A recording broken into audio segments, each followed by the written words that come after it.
साध्वी प्रज्ञा का विस्फोटक खुलासा। एक एक खुलासा आपको बताएंगे। साध्वी प्रज्ञा बरी कर दी गई है मालेगांव ब्लास्ट मामले में।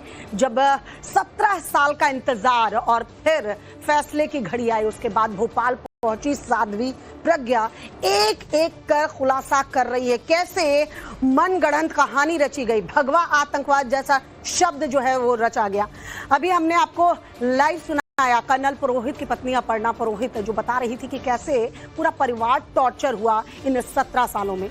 2008 के मालेगांव ब्लास्ट केस में 17 साल बाद कोर्ट का एक बड़ा फैसला आता है। साध्वी प्रज्ञा ठाकुर समेत सभी आरोपी को बरी कर दिया जाता है और एनआईए कोर्ट से सभी आरोपियों की रिहाई के बाद अब इस मामले में एक के बाद एक सनसनीखेज खुलासे हो रहे हैं। इसी से जुड़ी जो बड़ी खबर इस वक्त आ रही है वो आपको बताते हैं। मालेगांव मामले में साध्वी प्रज्ञा ने विस्फोटक खुलासा किया है। बहुत बड़ा खुलासा। प्रधानमंत्री नरेंद्र मोदी, सीएम योगी आदित्यनाथ को फंसाने की साजिश रची गई थी, ये कहना है साध्वी प्रज्ञा का।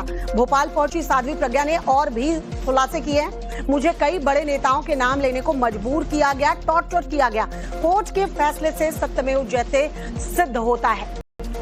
मैंने नाम नहीं लिए तो मुझे टॉर्चर किया गया, ये साध्वी प्रज्ञा बता रही हैं। भगवा आतंकवाद कहने वालों का मुंह काला हुआ है। आपको बता दें, भगवा आतंकवाद ये शब्द जो है मालेगांव ब्लास्ट केस के बाद ही सामने आया, गढ़ा गया, लेकिन हिंदू आतंकवादी नहीं होते हैं, ये कहना कल साध्वी प्रज्ञा ने कहा था और ये साबित भी हुआ है। कोर्ट ने 7 आरोपियों को बरी कर दिया, जिसके बाद एक साध्वी प्रज्ञा बड़े खुलासे करती नजर आ रही है।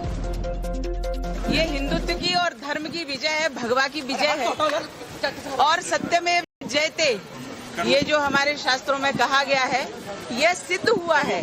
भगवा आतंकवाद कहने वालों के मुंह काले हुए हैं। उनको समाज ने, देश ने बहुत अच्छे से जवाब दिया है।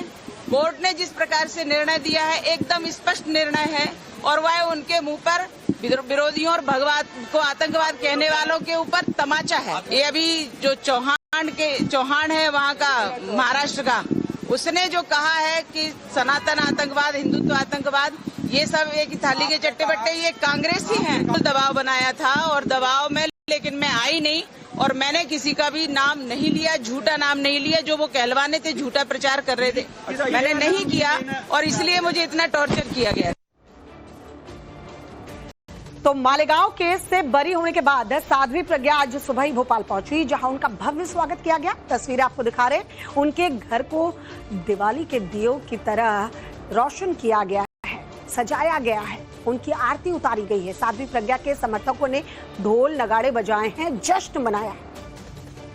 तस्वीरों में आप देख पा रहे होंगे कि साध्वी प्रज्ञा सिंह ठाकुर भोपाल पहुंची है और उनका स्वागत यहाँ पर उनके घर पर किया जा रहा है। जो घर के लोग हैं वो स्वागत कर रहे हैं। 17 साल के लंबे इंतजार के बाद आज ये जो जीत है वो हासिल हुई है और इस जीत को लेकर के तमाम जो कार्यकर्ता हैं वो काफी उत्साहित है और यहाँ पर पहुंचे हुए हैं। इन तमाम कार्यकर्ताओं ने स्वागत किया भोपाल एयरपोर्ट पर और भोपाल एयरपोर्ट के बाद अब घर पर जो घर के सदस्य हैं वो स्वागत कर रहे हैं।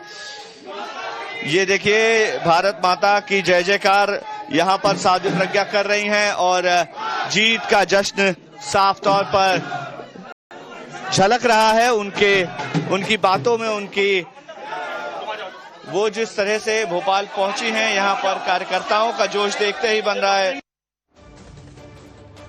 तो तस्वीरें हमने आपको दिखाई, उनके स्वागत की तस्वीर। भोपाल पहुंची तो भव्य और दिव्य स्वागत किया गया है। साध्वी प्रज्ञा लगातार कह रही है कि विधर्मियों के, देशद्रोहियों के मुंह काले हुए हैं। कोर्ट के फैसले से उन्हें करारा जवाब मिला है। देश हमेशा धर्म और सत्य के साथ है और हमेशा रहेगा। तो मालेगांव ब्लास्ट में 6 लोगों की जान चली गई थी और 100 से ज्यादा लोग घायल हुए थे। मामले में सभी आरोपों से बरी होने के बाद साध्वी प्रज्ञा ने कहा कि उन्हें झूठ बोलने के लिए मजबूर किया जा रहा था, इसलिए उन्होंने किसी का नाम नहीं लिया। टॉर्चर भी किया गया, बावजूद इसके उन्होंने किसी का नाम नहीं लिया। उन्होंने ये भी कहा कि सच्चाई को दबाया नहीं जा सकता और वो ये अपनी कहानी में भी आगे बताती रही। मैंने अपने लिखित में सब कुछ दिया है और मैंने जिन जिन के नाम लिए हैं, सभी के नाम जो हमें कहने पे मजबूर किया गया, तो वो सब किया है उन्होंने कि इनके नाम लो, सबके नाम लेकर के और तुम ये बोलोगी तो हम तुम्हें नहीं पीटेंगे। यानी मुझे टॉर्चर करना ही उनका उद्देश्य था, और नहीं, अगर इनके नाम नहीं लेती हो जो वो कह रहे हैं तो फिर हम तुम्हें टॉर्चर करेंगे। तो उसमें सभी के नाम आए हैं, मैंने लिखित में सब दिया है। माननीय योगी जी का है, माननीय मोहन भागवत जी का है, माननीय सुदर्शन जी का है, और हमारे इंद्रेश जी का है, और मैं कुछ नाम अभी भूल रही हूँ तुम लोगों की सब भीड़ के कारण, लेकिन बहुत सारे नाम उन्होंने ऐसे लिए हैं। राम जी माधव का नाम लेने के लिए बोला है, और भी कुछ नाम है जो मैं अभी भूल रही हूँ, लेकिन ये सब करने के लिए उन्होंने हमें टॉर्चर किया। हमारे फेफड़े की झिल्ली फट गई, मैं बेहोश हो गई, मुझे सुसरूसा हॉस्पिटल में गैर कानूनी तरीके से डिटेन किया था, तब रखा, और उसके बाद फिर बजे हॉस्पिटल में रखा। मैं अपनी पूरी कहानी जो लिख रही हूँ उसमें ये सब आएगा, लेकिन सत्य जो है ना वो प्रकट होता है, और सत्य प्रकट हुआ। माननीय मोदी जी का भी नाम लिया था। मैं गुजरात में रहती थी, इसलिए उन्होंने मोदी जी का भी नाम मुझसे कहलवाने का प्रयास किया। मैंने किसी का नाम नहीं बोला, क्योंकि सब असत्य कहलवाना चाह रहे थे, इसलिए मैंने किसी का नाम नहीं बोला। इधर रक्षा मंत्री राजनाथ सिंह ने कांग्रेस पर बड़ा हमला बोला है। उन्होंने कहा है कि कांग्रेस के नेताओं ने देश भर में आतंकवाद पर भगवा रंग चढ़ाने की कोशिश की, और मालेगांव ब्लास्ट के लिए जिम्मेदार आतंकियों को पकड़ने के बजाय बेगुनाह लोगों को आतंकी षड्यंत्र के आरोप में जेल में डाला गया। कांग्रेस ने आतंकवाद जैसी समस्या को भी वोट बैंक के चश्मे से देखा है। इतना ही नहीं, उन्होंने आतंकवाद पर भगवा रंग चढ़ाने का भी प्रयास किया, और बेगुनाह लोगों को आतंकी षड्यंत्र रचने के आरोप में जेल में डाला। मालेगांव में हुई घटना में आतंकवादियों को पकड़ने के बजाय भगवा आतंकवाद की नई थ्योरी ये गढ़ी गई। अभी 2 दिन पहले ही आपने देखा होगा, कोर्ट ने उस मालेगांव घटना के सभी आरोपियों को बेगुनाह घोषित किया। अपना फैसला देते समय जज ने साफ कहा है कि आतंकवाद का कोई मजहब नहीं होता है। यही तो हम वर्षों से कहते रहे हैं। मालेगांव केस में आरोपियों की रिहाई के बाद कांग्रेस लगातार बीजेपी के निशाने पर है। वहीं कांग्रेस सांसद शक्ति सिंह गोहिल ने साध्वी प्रज्ञा के दावों को लेकर भी सवाल खड़े किए हैं।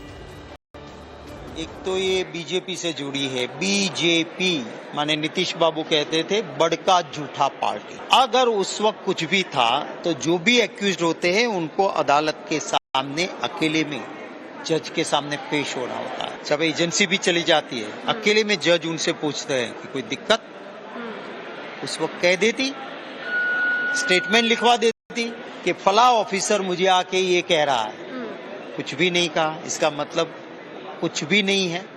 आज चढ़ धड़ के झूठ पे झूठ बुलवाया जा रहा है। हो सकता है कि मोदी जी की डिजाइन के हिसाब से इन लोगों को बोलना पड़ता होगा, क्योंकि अभी वरना डराते भी होंगे कि अपील करेंगे, आगे जाएं। और खबरें आगे भी जारी है।